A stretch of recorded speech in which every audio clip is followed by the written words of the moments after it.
Este video está destinado a quienes conozcan la historia del primer juego, por lo que voy a obviar ciertas cosas y no voy a explicar a detalle todo lo que fue pasando, así que dicho esto, empecemos. I get into trouble down there.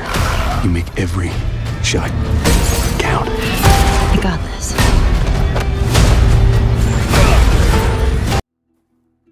Sin duda, Joe Miller es uno de los personajes más icónicos de la historia de los videojuegos, y adorado por gran parte de la mayoría, por no decir todos los fans de la saga. Pero, ¿por qué? ¿Cómo llegamos a amar tanto a alguien tan cruel y desalmado? A un psicópata que cuando menos te lo esperás, ¡chas! El cuchillo en la rodilla. ¿Qué es lo que hace que Joel conecte tan bien con todos nosotros? Joe Miller es un hombre común, hombre de pocas palabras y muy corto a la hora de expresar sus sentimientos. Un padre soltero que, a pesar de sus arduas jornadas de trabajo, siempre pudo encontrar el tiempo para su hija Sarah, quien seguramente lo era todo para él.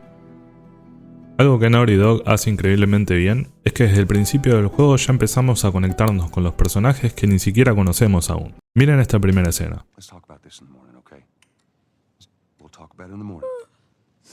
All right, good night. Hey, Scoot. Monday at work, huh? What are you still doing up? It's late.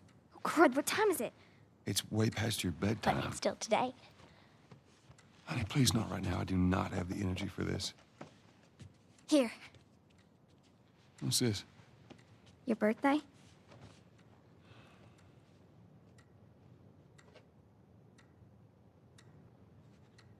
You kept complaining about your broken watch. So I figured, you know. You like it? Honey, this is... It's What? nice, but I think it's stuck. It's not... What? No. Oh, ha ha. Where did you get the money for this? Drugs. I sell hardcore drugs. Oh, good. You started helping out with the mortgage then. Yeah, you wish.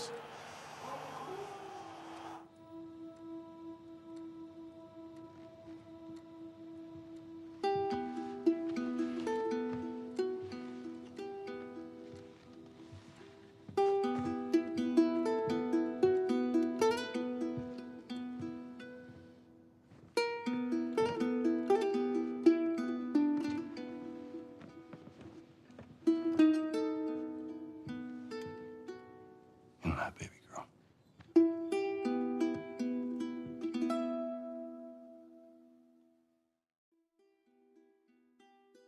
Después de ver esto, entendemos la relación que Joel y Sarah tienen. Ella usando todos sus ahorros para reparar el reloj de su padre como regalo de cumpleaños. Y luego vemos a Joel llevándosela en brazos al quedarse dormida en el sofá, como si aún fuera la pequeña niña de papá. Y aunque el tiempo que pasamos con ellos es tan corto, no podemos evitar quebrarnos al ver esta escena. Somebody, we've just been through hell. Okay, we just need... Shit.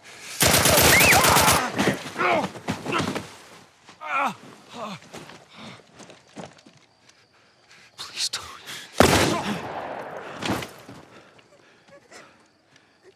Oh, no. Sarah. Move your hands, baby. I know, baby, I know. God. Listen to me. I know this hurts, baby. You're gonna be okay, baby. Stay with me. All right, I'm gonna pick you up. I know, baby. I know it hurts. Come on, baby, please. I know, baby. I know. Sarah. Baby.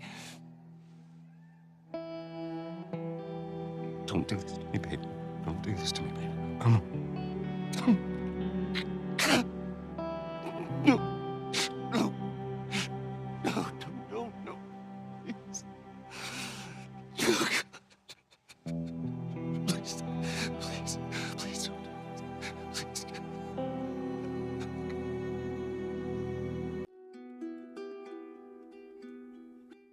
Este es el punto de no retorno para nosotros como espectadores.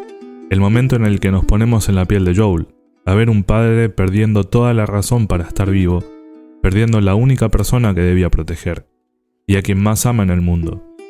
Ese momento en el que la vida nos demuestra que todo cambia en tan solo unos segundos. 20 años transcurren desde ese día y nos encontramos con un Joel completamente frío, sin capacidad de empatizar con nadie y que solamente se preocupa por su supervivencia. Tomando decisiones que podríamos considerar moralmente impensables, un hombre que no teme a nada, que no acepta ni que el ejército le diga qué hacer.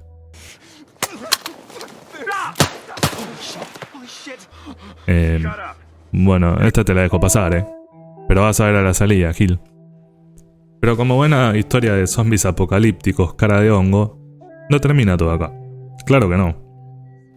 La segunda muerte que Joel debe afrontar es la de su compañera Tess, de quien no estamos seguros si tenían algún tipo de relación amorosa, pero a mí me parece que sí, yo creo que se la puso a... ¡Qué lindas piernas, Tess! ¿A qué hora abren? Gracias a Tess es que Joel decide llevar a Ellie hasta las luciérnagas, ya que ese fue el último deseo de ella antes de germinar, de terminar como un colador. Desde un principio él no quería aceptar el encargo de llevar a Ellie, ya que seguramente le recordaba en cierta forma a Sarah y el recuerdo de su muerte, o quizá por el miedo de tener que hacerse cargo de cuidar a alguien más, no creyéndose capaz de eso. Durante su viaje, vamos viendo cómo se va creando una relación casi paternal entre ellos. Joel pasa de casi no querer hablar con ella a básicamente empezar a criarla para aprender a sobrevivir, enseñándole cosas como disparar un rifle, silbar. I'm whistling. Oh, good. Something else you can drive me crazy with. Darle una charla de educación sexual. Now, Ellie, that ain't for kids. Whoa! How the hell would he even walk around with that thing? Contar chistes. No, bueno, eso lo aprende ella sola. Antes era adicto al jabón, pero ahora estoy limpio. Enseñarle qué hacer si se te cae el jabón en la ducha de una cárcel. Agáchate y recógeme la pastilla de jabón. ¿Quieres, cariño? ¿Cómo no?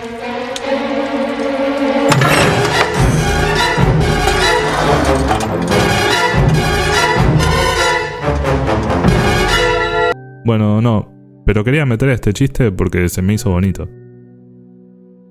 Y también le enseña a no confiar en cualquiera, ya que este mundo cambia a la gente.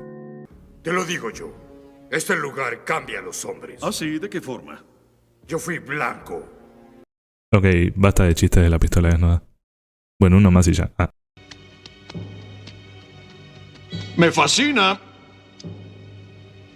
En el camino conocen a Sam y Henry, dos hermanos que están, al igual que ellos, tratando de sobrevivir, siendo Henry la figura paternal en este caso, cuidando de su hermanito menor.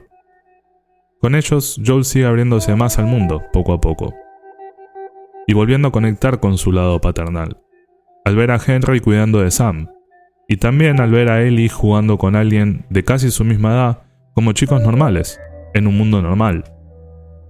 Sin dudas, esto le da cierta esperanza también de que quizás sí, quizá todo puede ser mejor, quizá pueda haber otro tipo de vida para ellos. Pero como les decía antes, es un mundo de zombies, así que... Shit! Ellie? Ellie, are you alright? Oh my god. Sam? Oh no. Sam? Henry, no! Oh my god. Esta muerte a su vez tiene otro significado, al cual voy a volver. Luego de esto, llegan a la ciudad de Jackson, donde se encuentran con Tommy, el hermano de Joel, quien fue antes parte de las luciérnagas, y quizá podría darles una pista de dónde poder encontrarlos. Aunque luego nos damos cuenta de que la verdadera intención de Joel era pedirle a su hermano que sea él quien se encargue de llevar a Ellie. Entonces, acá es donde aparece el significado de la muerte de Henry y Sam, y es porque Joel se ve a sí mismo en Henry, perdiendo a la única persona que debía proteger, no pudiendo cargar con ese peso y decidiendo acabar con su propia vida. cosa que Joel nunca pudo hacer a pesar de varios intentos, quizá por cobardía. Además de eso, comienza a darse cuenta, quizá de forma inconsciente, del cariño que empezó a sentir por Ellie, lo que le genera un miedo horrible de repetir la misma historia, no haber podido proteger a Sarah. Cuando Ellie se da cuenta de que Joel quiere abandonarla, decide huir, lo que lleva a Joel y a Tommy a salir en su búsqueda, y de paso a hacer amigos en el camino.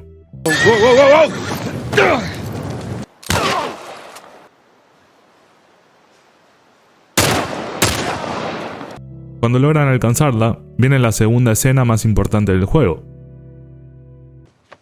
Do you even realize what your life means? Huh? Running off like that, putting yourself at risk? It's pretty goddamn stupid.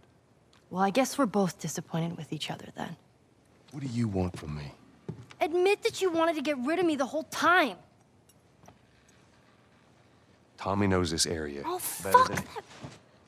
Well, I'm sorry. I trust him better than I trust myself. Stop with the bullshit. What are you so afraid of? That I'm gonna end up like Sam? I can't get infected. I can take care of myself. How many close calls have we had? Well, we seem to be doing all right so far. And now you'll be doing even better with Tommy. Not her, you know. What? Maria told me about Sarah. Ellie? And You are treading on some mighty thin ice here. I'm sorry about your daughter, Joel. But I have lost people too. You have no idea what loss is. Everyone I have cared for has either died or left me. Everyone fucking except for you. So don't tell me that I would be safer with someone else, because the truth is I would just be more scared.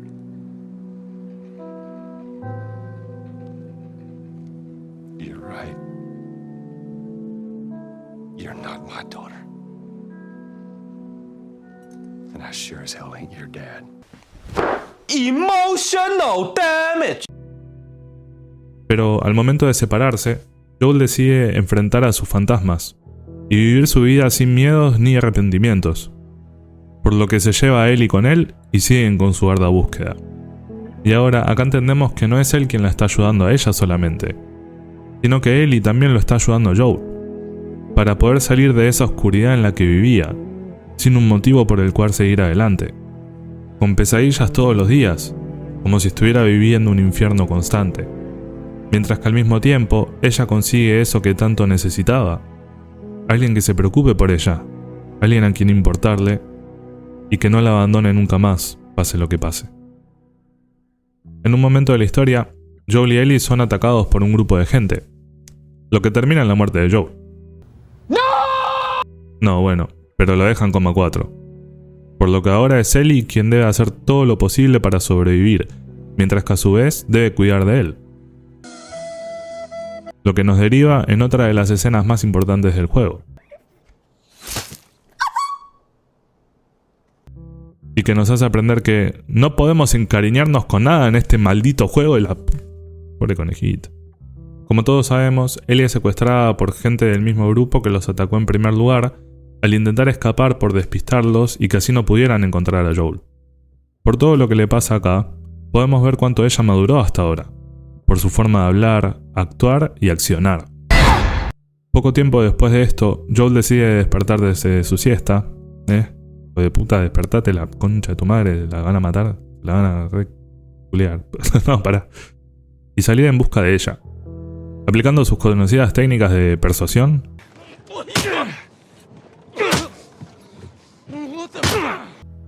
Y la vieja confiable negociación. You're gonna mark it on the map. And it better be the same exact spot your buddy points to. Mark it. It's right there. Fuck you, man. He told you what you wanted. I ain't telling you shit. That's all right. I believe him. No, wait!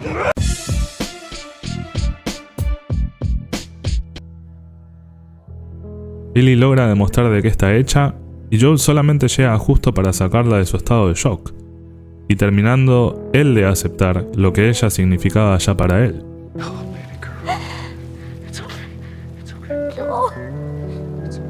Y al fin, luego de su larga búsqueda, logran encontrar el hospital donde se encontraban las luciérnagas. Pero... siempre tenía que haber un pero, a la puta madre. Luego de sufrir un accidente y Ellie quedar inconsciente, son encontrados por un grupo de milicia, que de paso dejan inconsciente a Joel. Son unos copados, hijos de puta. Al despertar, Joel se encuentra dentro del hospital y en su misma habitación también se encuentra Marlene, quien lo estaba esperando para decirle que Ellie estaba siendo preparada para la cirugía con la cual podrían encontrar la cura al virus, pero que además significaría la muerte de la misma Ellie, ya que debía ser extirpada desde su cerebro, y o iba a morir o iba a quedar pelotuda toda su vida. Ya era medio pelotuda igual, ¿no? Marlene no le da ninguna opción a Joel, y lo manda escoltado para abandonar el hospital. Pero claro, como se imaginarán,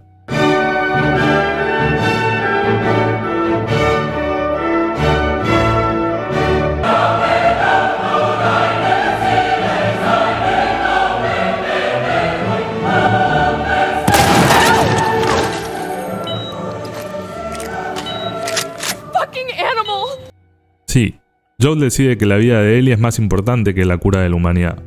O quizá lo hace por simple egoísmo, por negarse a toda costa a volver a perder a quien estaba destinado a proteger, esa segunda oportunidad que la vida le daba, de remendar de cierta forma no haber podido hacer lo mismo por Sarah. Y no solamente eso, sino que también decide mentirle a Ellie, quizá por miedo a que lo odie por el resto de su vida, por haberle quitado el único motivo por el cual ella se sentía especial. El único propósito real que ella creía tener en su vida, guardándose la verdad solamente para sí mismo. John Miller es un hombre que con sus aciertos y errores solamente intenta volver a tener una vida como la de antes, que aunque sabe que la herida de la muerte de Sarah nunca va a curarse completamente, trata de aprovechar esta segunda oportunidad para encontrar algo de paz. Y es por eso creo que casi todos lo queremos tanto. Porque morimos con él cuando Sarah murió, porque fuimos sobreviviendo con él todo este viaje, porque volvimos a creer con él que podía haber una esperanza, porque lo apoyamos y tomamos la misma decisión que él tomó, y lo volveríamos a hacer una y otra vez, porque elegimos vivir sin arrepentimientos.